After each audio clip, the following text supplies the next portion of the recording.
welcome to Beyond the Knife, a medical history podcast brought to you by Surgeons Hall Museums, Library and Archives. We are part of the Royal College of Surgeons of Edinburgh. I am Chanté, Director of Heritage and Estates at the college. Each episode, I'm joined by a guest who shares a story from the history of medicine and surgery. This episode contains discussions on topics that some people may find distressing. Please take care while listening. In the closeness of early Edinburgh, the line between cutting hair and cutting flesh was not always clear. In this episode, we're joined by Dr. Aaron Allen from the University of Edinburgh to explore what it meant to belong to the Incorporation of the Barber Surgeons, the training required, the examination sat, the authority it conferred, and the cost of operating outside its bounds. 500 years ago, this was an early attempt to do something we still care about today: setting standards, protecting patients, and deciding who is fit to practice. But those same tools were used to exclude, and if we want to understand how professional standards can both protect and harm, this is where the story begins. Aaron, welcome to the podcast. Thank you very much. So before we start, we're going to put a question to you that we ask all of our guests, which is, if you could be present at any time in the history of medicine, what would it be and why? Now this is actually a really tough question to answer. I've been working on this one, so I've got two. I had to narrow it down. Two's good. We'll take two.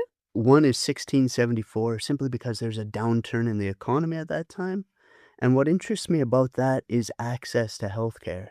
Now, of course, we're looking at this from a 21st century perspective, where we have a highly developed NHS. Now, of course, in the 16th and 17th centuries, healthcare had to be paid for. When you have an economic downturn, what impact did this have on people's access to healthcare, even if it was humoral theory with all that set of challenges? Now, the second one that I would want to go back and see would be 1587, and that's a very specific year because it's 2 years after the Great Plague of 1585, and I would absolutely love to go back and just talk to people and hear their stories of the experience of the Great Plague. So these are both moments in time where people haven't had access to healthcare like we do now. So are you interested in hearing what that means for them in terms of their well-being, or? Yes, absolutely. Take, for example, the Great Plague. You know, this is a generation after the Reformation removes the influences of the Catholic Church. Now, traditionally, if you had the plague, you would be sent out of the town to St. Roch's Chapel. So this is a place where people would go and they would be praying to a saint for protection against the plague, St. Roch, the traditional patron saint of plague sufferers. But they would also be receiving health care there from the church. Now, you move forward a generation, we have the Great Plague of 1585, and people are still going to St. Roch's Chapel, but only because it is removed from the town. So it's outside of the plague. Exactly. They understood social distancing. So what they're doing is they're taking those that are suffering and they're removing them from the majority of the population. And were they getting treatment there? Yes, to some degree. For example, we know that somebody is being paid to brew and bake for them, so they're being given the basic necessities to keep them going. In terms of actual medical provision for the plague, they have some basic understanding of things to do, but they have no understanding of it being caused by a germ. By a virus. A virus. Sorry, thank you. So do you think, having now experienced COVID, I'm thinking about our generation's Great Plague, that would be an interesting experience to go back to that time? Indeed.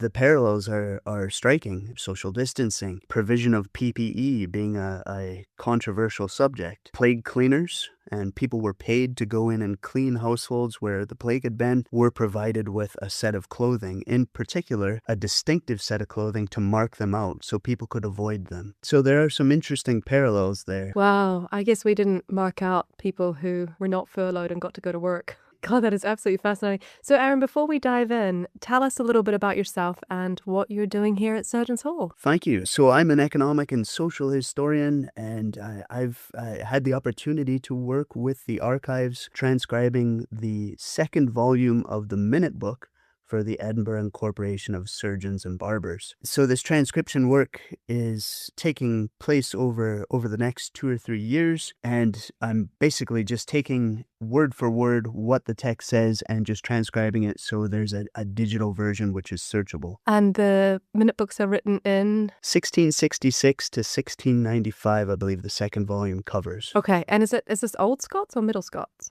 Middle Scots. Okay. Yeah.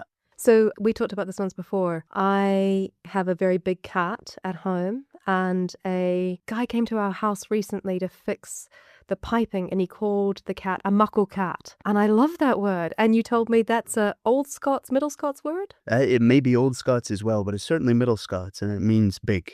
Big cat, yeah. muckle Scot, Great. muckle cat. I love that though in Scotland, that these words are absolutely still part of the language. Yeah, indeed. It is a beautiful language. We can take heart from the fact that Aberdeen University is actually offering a degree in Scots now. So people are realizing the value of this language. And do you have a favourite Middle Scots word? If mine's muckle.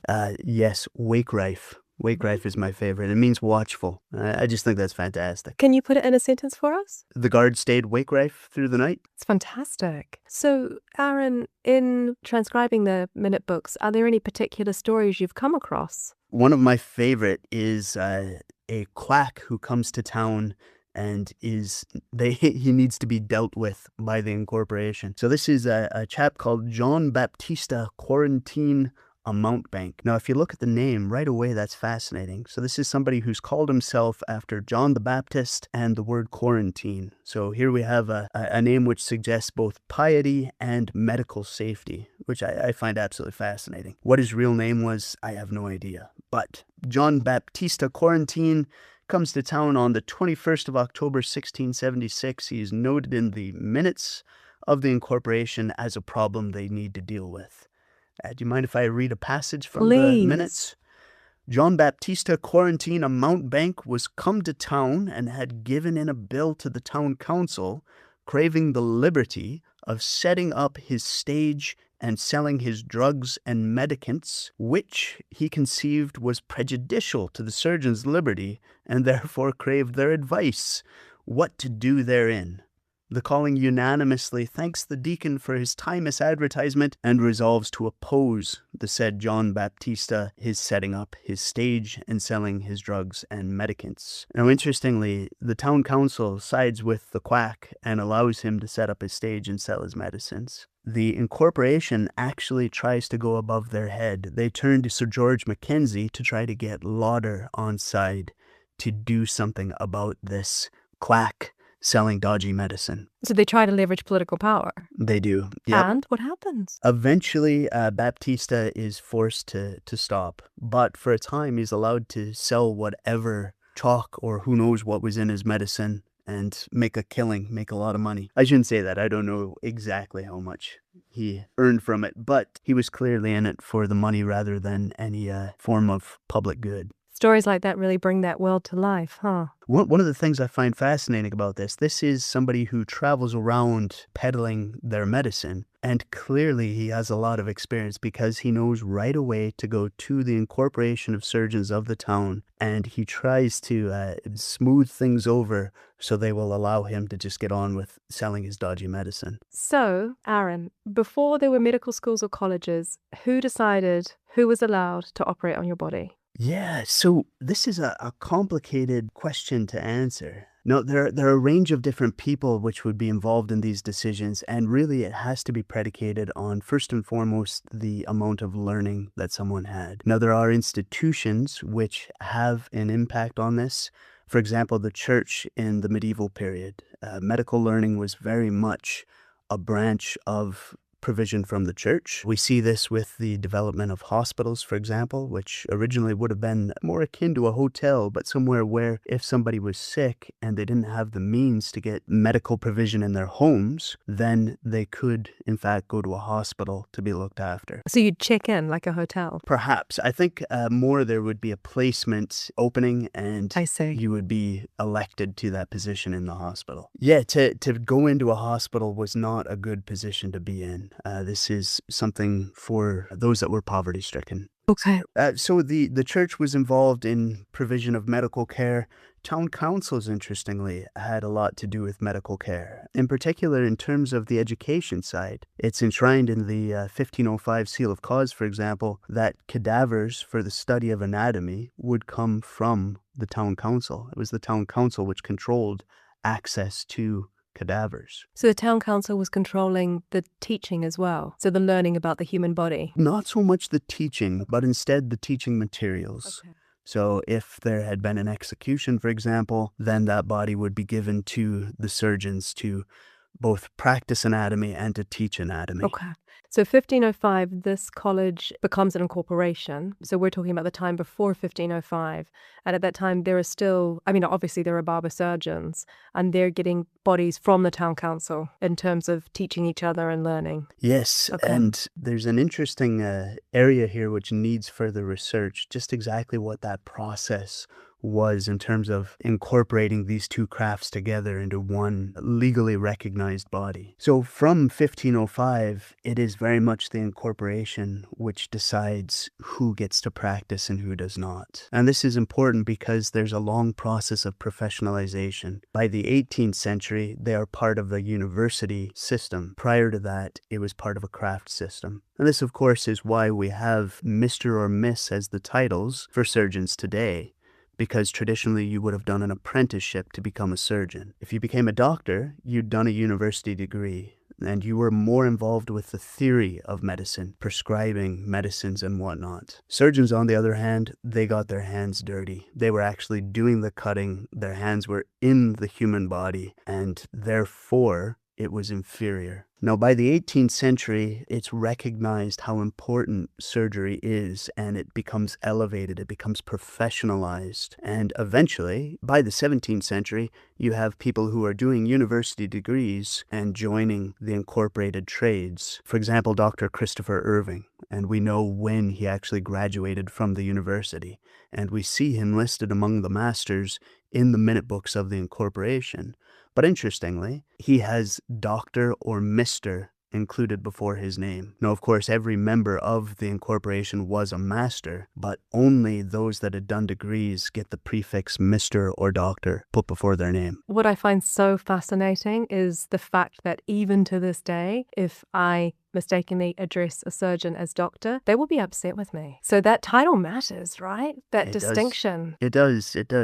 And of course, it's all about authority and about learning. They've done the work, they've put the effort in, and therefore they are to be recognized for the abilities they have that the rest of society does not. Wow. So it's an important distinction. So before the universities come along, we've got 1400s, 1500s, 1600s, part of the 1700s. Where is the incorporation? Yeah, so the incorporation begins in 1505. It's not one of the first incorporated trades. It's one of the later ones.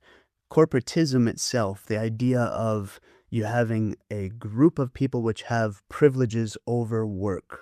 So they have privileges that the great majority of the people do not have access to. So you have those that are inside with the privileges and the excluded majority. This is corporatism, and it's the way that early modern society is set up. So what other incorporations were there? So there are 14 incorporated trades. Technically there are more, but there are 14 with political standing, and they get to put a deacon in the council, which is a long, complicated process we won't go into here. But you have an incorporation of hammermen, which were the metal workers from 1483. You have an incorporation of candle makers. You have an incorporation of weavers, an incorporation of bonnet makers and walkers, which did knitting and processing of cloth. You have an incorporation of goldsmiths, and they, interestingly, are one of the more prominent ones. You have an incorporation of skinners involved in the leather trade. So almost every aspect of craft production, if it is economically viable enough, will get recognition from the town council, and it will be given a seal of cause, which is basically just a charter which has got the town's common seal of cause, the day-to-day wax seal that they would use, not the great seal, but the day-to-day one. And they would be given these charters, and it would enshrine their legal standing. So Was there an incorporation hierarchy? Who was the most important? Who was the top dog, Aaron? No, this is an absolutely fascinating question, in part because of the change, and that change has it has a lot to do with the surgeons. So in the early 1500s, we know the pecking order, as it were, because of the Corpus Christi processions. Now, the town of Haddington, the sheriff of Haddington in particular, they have their own incorporated trades, and they are having a dispute about who should be first and who should be last. So they write to Edinburgh to find out about the pecking order here. Edinburgh writes a letter to the sheriff of Haddington laying out the order of precedence in the Corpus Christi processions.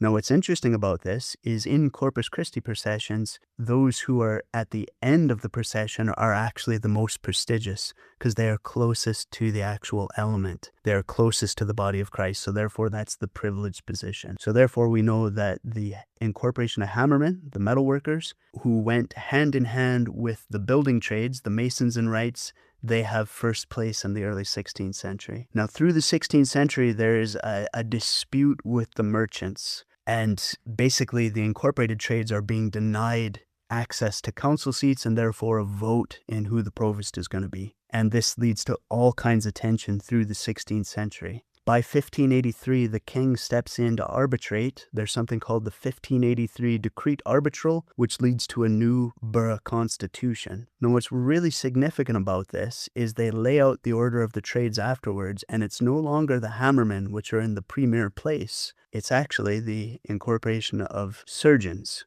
at the time. Now, Gilbert Primrose was the deacon of the surgeons and barbers, and he was heavily involved in this process of negotiating this new borough constitution. This comes and goes, but we do have these two anchor points to look at in terms of precedence. Gosh, that's fascinating. I love that it's actually like physically where you get to stand in the line and how close you get to be to the body of Christ determines it. Again, this is based on biblical principles because the first will be last and the last will be first. So those that are the most humble, they get the place at the very beginning. But it's actually the people who are the top dogs, as it were.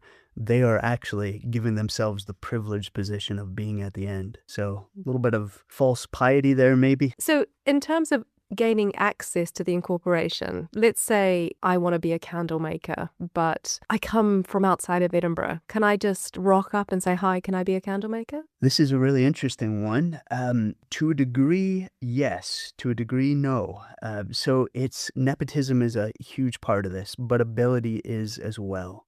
So it's a mixture of ability, being able to actually pursue the trade, sufficiency, and either nepotism, who you know, being a freeman's son, being the apprentice of a freeman and therefore in his household, or being married to the daughter of a freeman and therefore in his household. Now, if you're not in the house, you have to pay an extortionate money fee to be able to join the house, as it were.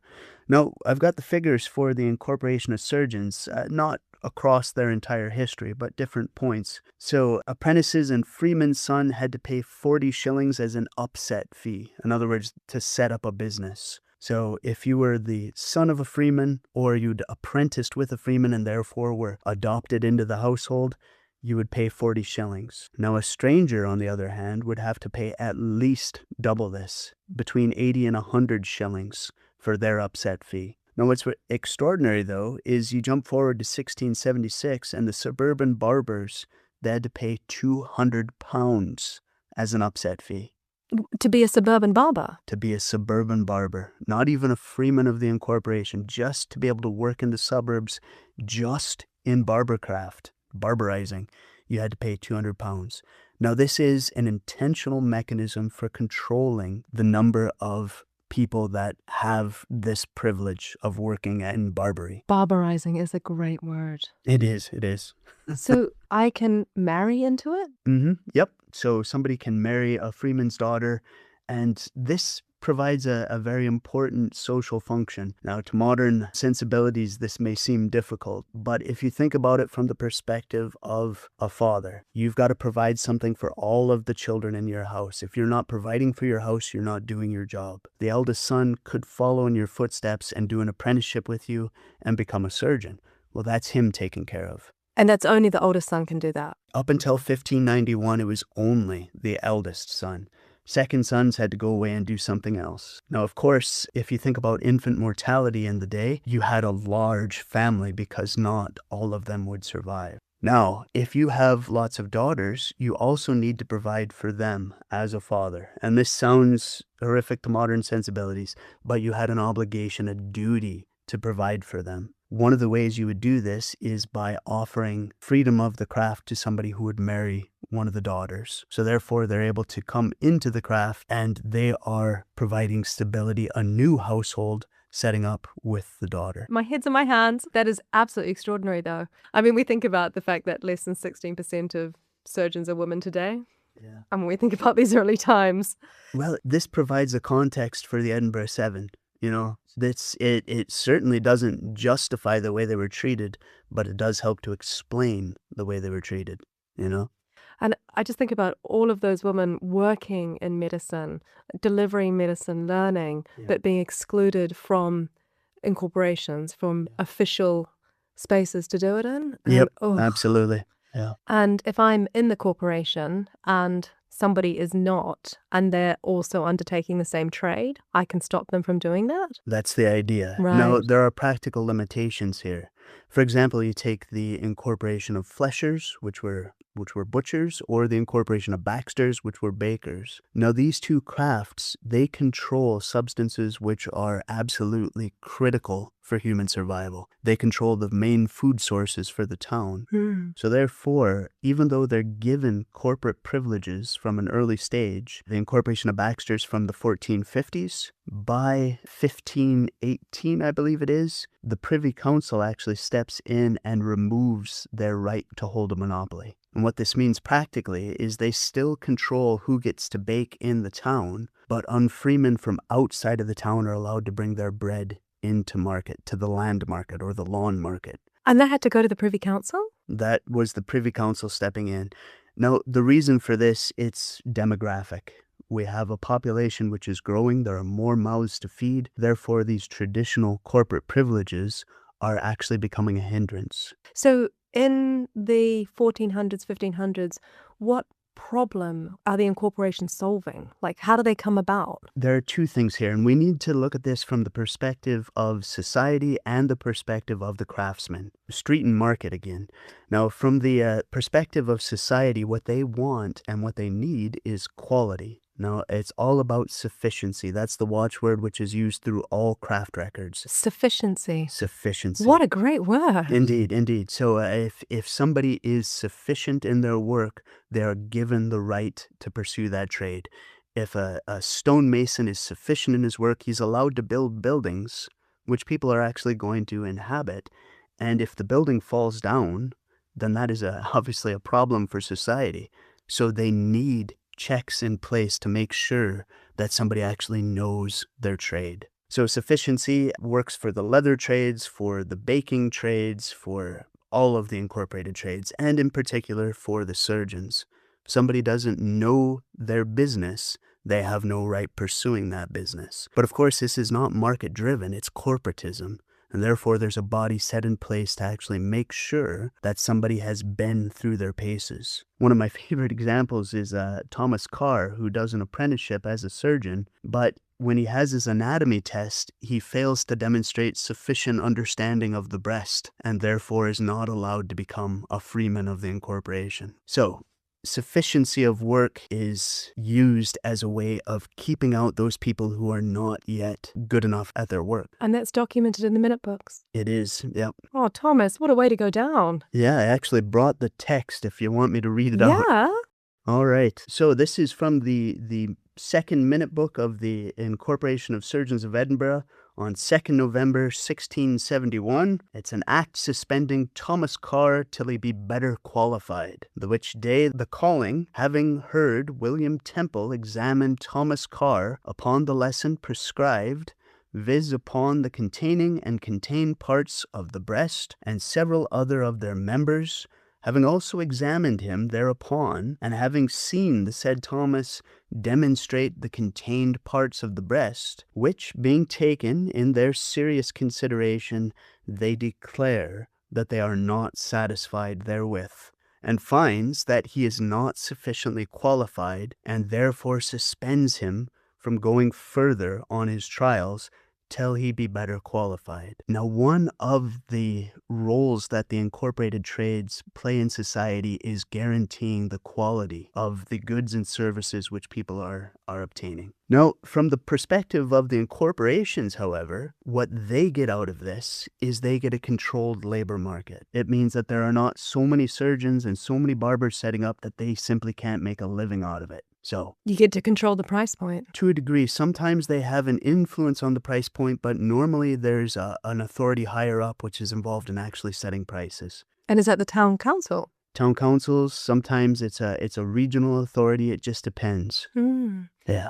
It's fascinating, though, because, of course, that's what the Royal College of Surgeons Edinburgh does today. It sets standards all the way back from that foundation, setting standards of quality in surgery and, understanding the body, patient care. It's fascinating. One of the interesting things here is that of the 14 incorporated trades, in 1846, they all lose the legal right to exclude people from work. They lose the ability to have exclusive privileges over trade or work. But interestingly, the surgeons and the goldsmiths, I think, are the only two which actually retain some influence over that today. So continuing that setting of standards, and if you can't meet, gosh, fascinating. So you talked about being an apprentice or training people. So if you were an apprentice in an incorporation, what would that have felt like? This is an interesting one, and I think, first of all, there wouldn't be necessarily one experience which would translate across all of the apprentices. However, there are a couple things that do translate across. First and foremost, you would have felt like one of the family, for good or for ill. What happens when say a 12 to 14-year-old begins an apprentice? First of all, you're given a charter or an indenture. Now, this is a legal document which actually lays out the responsibilities of both parties. What the master is supposed to teach, and if they don't teach it, it will end up in court, and what the apprentice is supposed to do, and if they don't do these things, then there are going to be repercussions as well. However, you are then removed from your own household, and you go and live with your master. You join their household. Now, this is absolutely critical because the household is the basic unit of societal construction. The household is under the headship of the father, or the master in this case, and underneath him are not only his own family, but also those people that are brought into the household, such as apprentices, such as the journeymen and servants. So you would be basically given a new family, a new fatherhead, as it were, a new father, and you would be expected to toe the line. Sometimes this goes wrong. We do have many episodes in the minute books that tell us that occasionally this relationship breaks down. And sometimes that actually plays out in violence.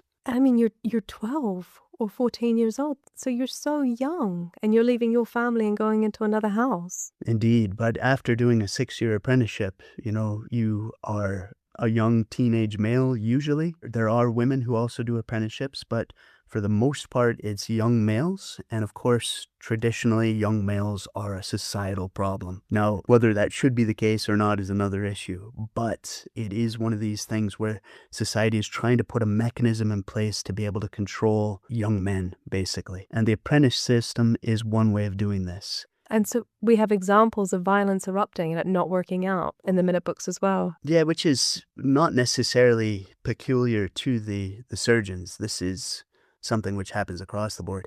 The hammermen are a fascinating example where there's an entire bond which is written where every apprentice and every journeyman has to sign their name saying that they are going to be good, basically. And this is on the back of a riot which happens in the late 17th century. And we have women who are apprentices too. So at that point, there hasn't been the exclusion that comes into place from formal access to medical learning. No, I say that there are women apprentices in the incorporated trades. I've not yet come across a woman apprenticed as a surgeon. However, we do see women working in the medical industry, as it were. Widows in particular are allowed to carry on their husbands' businesses. So we certainly can't say that women aren't involved. Now, that said, I'm only in the 1680s in the minute book, so I'm not sure what I'll find yet. Okay. So, We'll have to invite you back a year from now and see what else you found. So what was different about being an apprentice for the barber surgeons to being an apprentice for someone else? Was there something distinct about the barber surgeons? Absolutely. One of the things which has really surprised me is the relationship between apprenticeship and service. Okay, so traditionally in an apprenticeship, and we see this with the barber surgeons in the 16th century, you would begin by doing a 6-year apprenticeship, you would pay a booking fee, and at the end of the apprenticeship, you would then work on for a year or two as a servant for meat and fee. Now, the reason for this is that it's basically about the economic relationship between master and apprentice. In the initial stages of an apprenticeship, the apprentice is not they're not able to contribute much because they don't know anything yet. So they're doing lots of sweeping up and menial chores, and over time, they begin to pick up skill. By the end of their apprenticeship, they're skilled enough, but the investment in time that the master has taken, time is money, of course, that needs to be recouped. So the apprentice is obliged to stay on in a period of service to make it worth the master's while. For meat and fee. Meat and fee, yeah. So they're room and board, basically. That's the phrase. Yep, yeah. And that was unique to the barber surgeons. No, that's traditional across apprenticeship generally. Now, what's interesting about the barber surgeons, however, is by the 17th century, we see a reversal of this. To become an apprentice, you first have to do a 1.5 to 3 year service. So you work as a servant. You are then given an examination. So clearly it's a studentship of sorts. That is peculiar to the barber surgeons.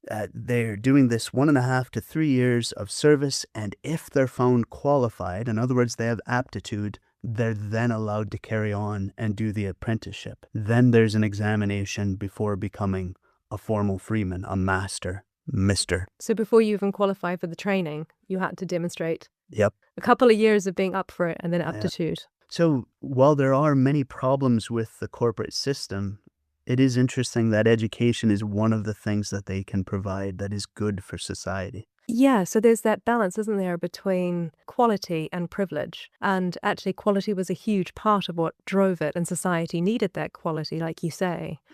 But then also that piece around privilege and exclusion starts to kick in. Yeah, well, that's the way medieval and early modern society expected the system to be.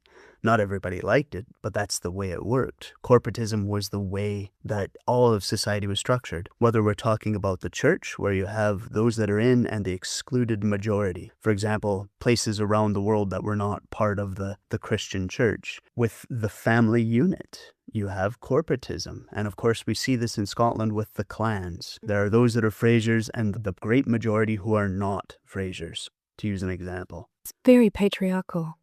Indeed. But this is one of the ways that you build in stability. If everybody is underneath somebody else's authority, then everybody is accounted for. And this goes all the way up. Even the king or the queen is below somebody else. They are below God. Therefore, everybody is under somebody else's authority. This builds in accountability in society. So corporatism, while it does have its disadvantages, it also has certain advantages, or so it was perceived in the day. I'm just doing a massive shudder over here at the whole idea of how this is all locked into such hierarchy. So you touched on the city and the crown. So obviously they are entirely bought into the incorporations. Is that right? Yes, to a degree. Interestingly, James VI, who writes a book called Basilican Doran, which is about the way kingship should work, he writes this for his son to teach him statecraft, basically. In Basilican Doran, one of the interesting things that he complains about is the overmighty incorporated trades. And he warns his son that if the slightest thing is said against them, up goes the blue blanket and they demand their privileges, which was basically a flag where they had the right to congregate when this was raised. A blue blanket? The blue blanket. It's like a bat signal. But it's like the bat signal, yes, indeed. It's a pennant, basically, and it survives. It's in the Tradesmaiden House today. Tradesmaiden Museum in the Newtown in Edinburgh. Oh, I haven't seen it. I'll have to go see It's it. well worth visiting. Yeah, it's a great little museum. It's fantastic. But the 17th century version of this flag survives, and this is a traditional way of signaling craft privileges reminding the monarchy of their obligations because they are chartered. They have a seal of cause.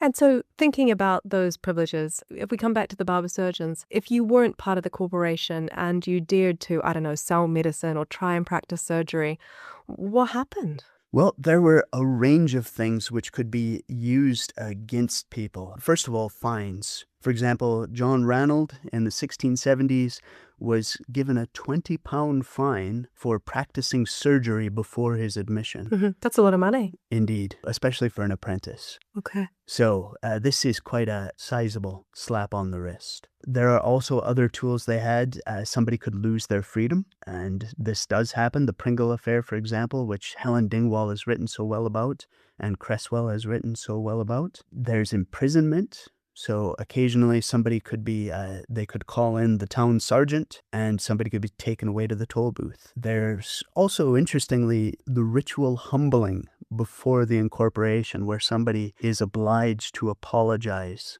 to the incorporation. Oh my gosh, amazing. What does that look like?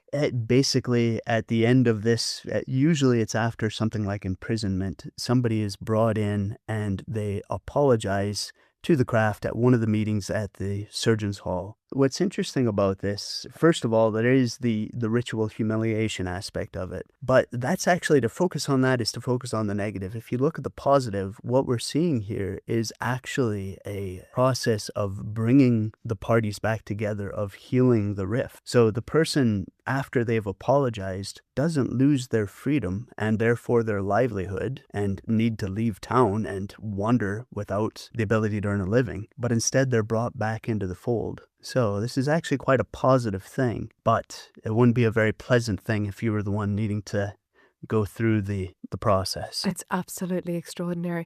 Honestly, you think about behaviors in the workplace sometimes, and this all starts to make sense. I think people that want a ritual humbling. Well, we tend to look at this from 21st century eyes, and we live in a time where the individual is king. Now, that isn't always good for society as a whole. Now, if you think about that corporate context as being society and microcosm, what is good for the society is the healing of that rift. So it is actually a positive thing, but from the individual's perspective, not necessarily pleasant. It makes me think as well, because throughout my career working in museums, we tend to say as colleagues, well, the museum needs to decide, the incorporation needs to decide. And I remember, I always say, but we are the museum. Like, we're the people that work together to make decisions. But actually, I wonder if that modern day notion to abstract into the company, the museum, the entity, is a way of devolving some individual responsibility too. Yeah, indeed. All of this is predicated on the medieval idea of the corpus Christianum. And this is a biblical idea that every single Christian is a member of the body of Christ. Christ is the head, and whether you are the hand doing one function or the elbow doing another function, everybody has their own thing to bring to this body. Now, if somebody is not actually doing what they're supposed to be doing, then of course that means a dysfunctional body. So as a way of understanding society and the way it works, they're looking to this idea of the body. Now, this has resonance, of course, with the Incorporation of Surgeons, a corporate body, corpus, the body. But also, if you look at the arms of the incorporation, it includes a body. And this is clearly something which is absolutely central to them. Absolutely. So we have the humbling, but then we also have litigation, right? Like, I love how the archives here are just filled with everybody taking each other to court. Yeah. And of course, in the strictest sense of the word, the incorporation was a court. They had the right to make acts which were legally binding on their members. And if somebody did something which was illegal or against those acts and ordinances, then they would be taken to task in the court of the incorporation. And do we have examples of litigation happening outside of the incorporation? Yes, the Pringle affair is a great example. There's a particular surgeon by the name of Pringle who also happens to be the surgeon for Harriet's Hospital. Now, Harriet's Hospital is basically an orphanage for poor Burgess bairns. So in other words, if a Burgess dies, their orphan can be elected to a place at this orphanage where they will be not only looked after, but they will also be educated and given a start in life, farmed off to an apprenticeship eventually. But this means that these orphans are not just left on the street. Now, what's interesting is when there was a centennial event at the hospital, there's going to be a big ceremony with the great and the good from the town council are going to be coming to review the poor Burgess bairns. So they decide to give them all a haircut. Oh no. 60 children that you have to cut the hair of. So Pringle is brought in and said, we need all of these haircuts done now. He's a barber surgeon. He's a barber surgeon, yes. Now, Pringle is looking at this and thinking, okay, this is a big job. Now, unfortunately, all his servants are previously occupied somehow. We're not told why, but he doesn't have access to them. So he reaches for the first barber he finds, and they go about doing the work. They get the job done. Problem is, somebody finds out that he'd used this barber to help in the work, and the barber was a suburban barber, therefore not a freeman of the town. Therefore, this was an illegal act. Now, Pringle recognizes his mistake and he apologizes, but this isn't good enough. He's still pursued. First of all, the barber is put in prison. And next, when Pringle tries to advocate for him to get him out, being a freeman, he himself is then put in prison. So this leads to a legal wrangling. Fortunately, this leads to a lot of documentation, so we can read about the court case in minute detail. And some excellent writing has taken place. Cresswell's volume in the early 20th century, Dingwall's recent volume in the later 20th century. So anyway, Pringle eventually, he's allowed to apologize to the Incorporation, and he's brought back into the fold. And interestingly, he goes on to hold office in the Incorporation, so that process of reconciliation actually works. What happened to our suburban barber? I'm not exactly sure. Okay. Yeah. I guess this is the thing about archives, right? Because often they have these huge gaps, particularly for the people that were not necessarily freemen. Yeah, there are lists which are formed every quarter of all of the suburban barbers. They have to go in and actually pay their quarter comps, their quarter fees. So you can track individuals that way. Wow. So you weren't part of the incorporation, but you paid fees to be a suburban barber. Yeah, that's a really interesting element here in terms of the relationship between the surgeons and barbers. Both are incorporated in 1505. By the end of the 16th century, the barbers are increasingly excluded. You get to the late 17th century and they are exclusively in the suburbs, and the noblemen are complaining because they need to go to the suburbs to be barberized, which is a great word. Love that. But by 1722, there's a formal separation, and the barbers and surgeons are no longer one incorporation. Barberized. So the barbers are in the suburbs. That physical split, how did that happen? How did the incorporations shape the physical space of Edinburgh? I think there's two elements here which are really important. First of all, their impact on the actual fabric of the town. The Incorporation of Surgeons has left not one but two halls, which is actually quite extraordinary. Most of the incorporated trades halls don't survive. A few do. The Hammerman's does in the Cowgate. The Goldsmiths have left a couple assay offices. The Incorporation of Surgeons have left two halls, one created by Playfair, of course, the Surgeons Hall Museum. Well worth a visit. An old Surgeons Hall, which is part of the university now, right? Indeed. Okay. Indeed. Yeah. Beautiful 1690s building, which is absolutely fantastic. So they've not only influenced the architectural, the built environment, but also, interestingly, they've influenced the non-built environment. Surgeons Square is one of the open spaces still left in the town. Now, this is quite an interesting place for me. It's captured my imagination. It's on former monastic land. It was part of the Blackfriars campus, if that's the right word. But after the Reformation, this land is given over to the town council in a grant from the Queen. The surgeons end up buying this land eventually and building Surgeons Hall in the 1690s. But one of the things they do is they leave a portion of the space open, and this is Surgeons Square, and it's still open today, this beautiful, lovely square with trees and green space. Now, in the urban environment, especially in one like Edinburgh, where they don't want to build outside of the town because you lose the privileges. To be in the suburbs is to be outside of the town, hence World's End Close.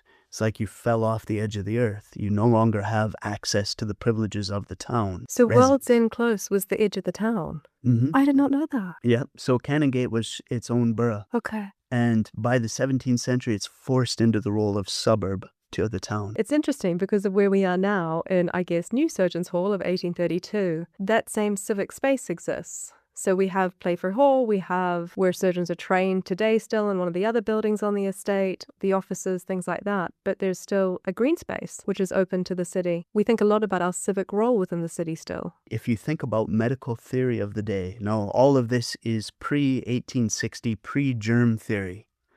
Now, the two competing models of understanding health are, first of all, the humoral theory, the idea that a balance of humors or bodily fluids decides our health, and the other is miasma theory, the idea that there are these evil vapors which can make you sick. Now, if you're in a built-up urban environment where you have to look straight up to see between the buildings to actually see sky, there isn't a lot of airflow. If you are intentionally building in open spaces, you are breaking up the built environment to allow airflow. That is, of course, in the interest of the public health. Yeah, that is fascinating. It's interesting, isn't it? Because the incorporations, that idea, if we think of branding or marketing, like that notion of a safe, the seal of cause was this idea of a skill, like something you can trust.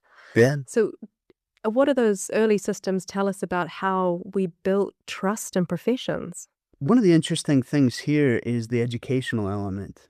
This is one of the real benefits. I mean, first of all, we need to remember that this is all, again, before we understand germs. So the education they're actually pursuing is wrong in many instances. You can't make somebody better by removing blood. But their understanding of the way to help people was predicated on that. Still, there are a lot of remedies that they actually can do to help society. For example, setting of bones. Somebody breaks a limb, the surgeon can actually do something to help there. And they have the skill to do so because of the education system. So whilst there has been scholarship which has suggested that no medicine before 1860 did any good and it just killed people. No, I think that's too strong. I think that's too harsh. I think the education system actually did offer something to society. And what do you think is the most misunderstood thing about the incorporations today? One of the big debates in terms of the history of incorporated trades, or craft guilds as they're called in historiography outside of Scotland, is about whether they were a positive force or a negative force in society,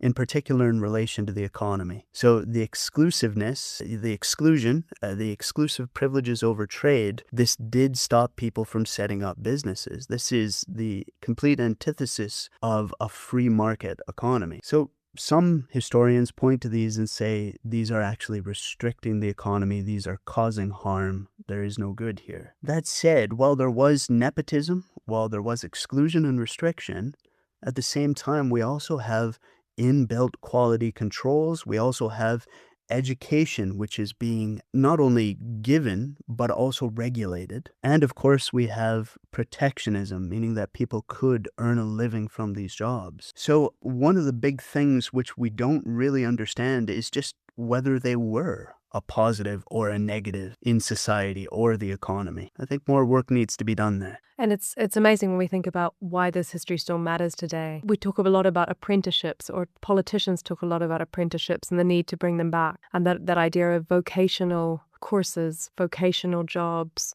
those trade skills that we also need, and to have high quality apprenticeships in place. I mean, in some ways, there is a lot we can learn from that model. I mean, certainly not everything, but... I think you're absolutely right. I mean, the education side is one thing, and we are starting to see a revisiting of apprenticeships, which is fantastic. But I think there's more than that. I think if we look at 21st century society, I think the rise of the individual has not been a wholly good thing for society. I think studying this corporate model and the tension between the individualism, the rise of the individual, I think there's much that we can learn from that process, both the good and the bad. Yeah, absolutely. Well, Aaron, thank you so much for joining us. Thank you for having me. Thank you for listening to Beyond the Knife, a medical history podcast brought to you by Surgeons Hall Museums, Library and Archives.